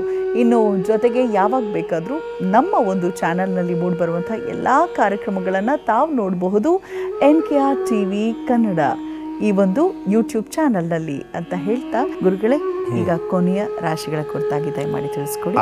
ಈಗ ಧನುರಾಶಿಯನ್ನು ನೋಡೋಣ. ಧನುರಾಶಿಯವರಿಗೆ ಇವತ್ತಿನ ದಿನ ಚೆನ್ನಾಗಿದೆ. ಆರೋಗ್ಯದಲ್ಲಿ ಸುಧಾರಣೆ ಆಗ್ತಕ್ಕಂಥ ಲಕ್ಷಣ ಇದೆ. ವ್ಯಾಪಾರ ವ್ಯವಹಾರಗಳಲ್ಲಿ ಕೂಡ ಸಾಕಷ್ಟು ಅನುಕೂಲವಾಗ್ತಕ್ಕಂಥ ಲಕ್ಷಣ ಇದೆ. ವಿದ್ಯಾರ್ಥಿಗಳಿಗೆ ವಿದ್ಯಾಕ್ಷೇತ್ರದಲ್ಲಿ ಅಭಿವೃದ್ಧಿ ಆಗ್ತಕ್ಕಂಥದ್ದು ಕೂಡ ತುಂಬ ಚೆನ್ನಾಗಿ ಕಾಣಿಸುತ್ತೆ. ಎಲ್ಲ ರೀತಿಯಲ್ಲೂ ಉತ್ತಮವಾಗಿರ್ತಕ್ಕಂಥ ದಿನ ಇವತ್ತು ಧನುರಾಶಿಯವರಿಗೆ. ಹಾಗಾಗಿ ಚಿಂತೆ ಮಾಡೋದು ಬೇಡ. ನಿಮ್ಮ ಕೆಲಸ ಕಾರ್ಯಗಳನ್ನು ಚೆನ್ನಾಗಿ ಮಾಡ್ಕೊಂಡು ಹೋಗಿ. ತೃತೀಯದಲ್ಲಿ ರಾಹು ಇದ್ದಾನಲ್ಲ, ಹಾಗಾಗಿ ಸ್ವಲ್ಪ ಮಟ್ಟಿಗೆ ಏನೋ ಒಂದು ಥರ ಅವ್ಯಕ್ತವಾಗಿರ್ತಕ್ಕಂಥ ಭಯ ಕಾಣಿಸಬಹುದು ಕೆಲವು ಸಂದರ್ಭದಲ್ಲಿ. ಅದರಲ್ಲೂ ಸೂರ್ಯಾಸ್ತದ ನಂತರದಲ್ಲಿ, ಯಾವಾಗ ಪುನರ್ವಸು ನಕ್ಷತ್ರದ 3ನೇ ಚರಣವನ್ನು ದಾಟಿ 4ನೇ ಚರಣಕ್ಕೆ ಚಂದ್ರ ಬರುವಾಗ, ಆಗ ಸ್ವಲ್ಪ ಮಟ್ಟಿಗೆ ತೊಂದರೆಗಳು ಕಾಣಿಸಬಹುದು. ಅದು ರಾತ್ರಿ 8 ಗಂಟೆ ಮೇಲೆ. ಆ ಸಂದರ್ಭದಲ್ಲಿ ಸ್ವಲ್ಪ ಮಾನಸಿಕವಾಗಿರ್ತಕ್ಕಂಥ ಒತ್ತಡವೋ, ಬೇಸರವೋ, ಟೆನ್ಷನ್ನೋ, ಒಂಥರ ಅವ್ಯಕ್ತವಾಗಿರ್ತಕ್ಕಂಥ ಭಯವೋ ಇತ್ಯಾದಿಗಳನ್ನು ಊಹಿಸ್ಬೋದಾಗಿರುತ್ತೆ.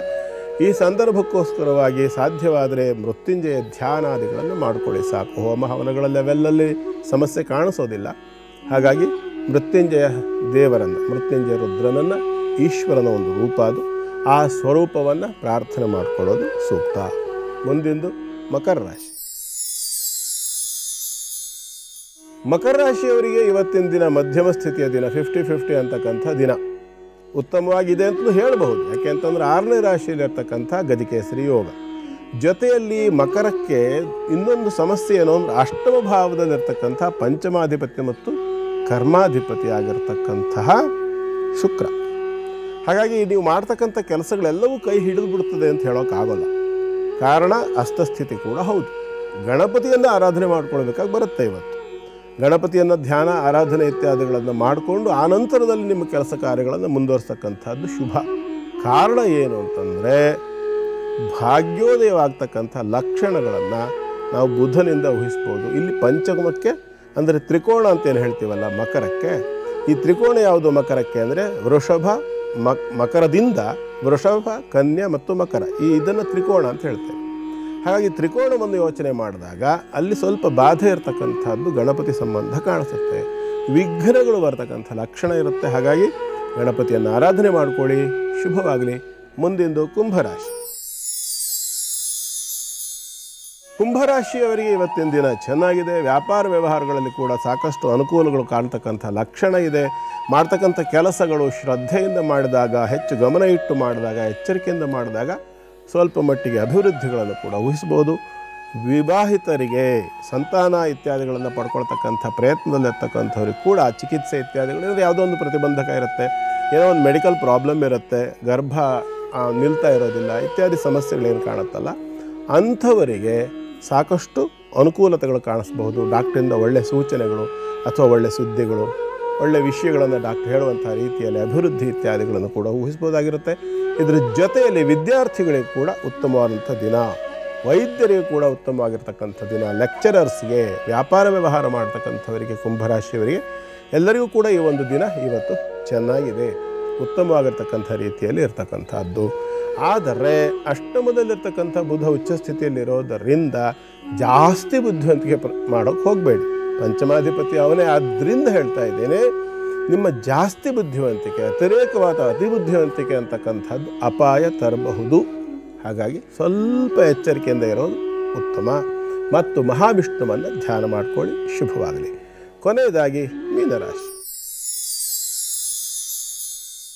ಮೀನರಾಶಿಯವರಿಗೆ ಇವತ್ತು ಸ್ಥಿರಾಸ್ತಿ ಪ್ರಯತ್ನದಲ್ಲಿ ಒಂದು ಲಾಭ ಆಗ್ತಕ್ಕಂಥ ಲಕ್ಷಣ ಇದೆ. ಅಂದರೆ ಸ್ಥಿರ ಆಸ್ತಿಯನ್ನು ಹೊಂದಬೇಕು, ತಾನು ಒಂದು ಭೂಮಿಯನ್ನು ಮಾಡಿಕೊಳ್ಬೇಕು ಅಂತ ಯಾರು ಅಪೇಕ್ಷೆ ಪಡ್ತಾ ಇರ್ತೀರಿ ಅಂಥವರಿಗೆ ಒಂದು ಉತ್ತಮವಾದಂಥ ಅವಕಾಶ ಬರುವಂಥ ಸಾಧ್ಯತೆ ಕಾಣಿಸುತ್ತೆ. ಕಾರಣ ಏನು ಅಂತಂದರೆ, ನಿಮ್ಮ ರಾಶ್ಯಾಧಿಪತಿ ಆಗಿರ್ತಕ್ಕಂಥ ಗುರುವಿನ ಜೊತೆಯಲ್ಲಿ ಪಂಚಮಾಧಿಪತಿ ಚಂದ್ರ ಸೇರಿದ್ದಾರೆ. ಹಾಗಾಗಿ ನಿಮ್ಮ ಪ್ರಯತ್ನ, ಪೂರ್ವ ಪುಣ್ಯ ಇವೆಲ್ಲವೂ ಸಹ ಸೇರ್ತಕ್ಕಂಥದ್ದು ಒಂದು ಒಳ್ಳೆಯ ಯೋಗ.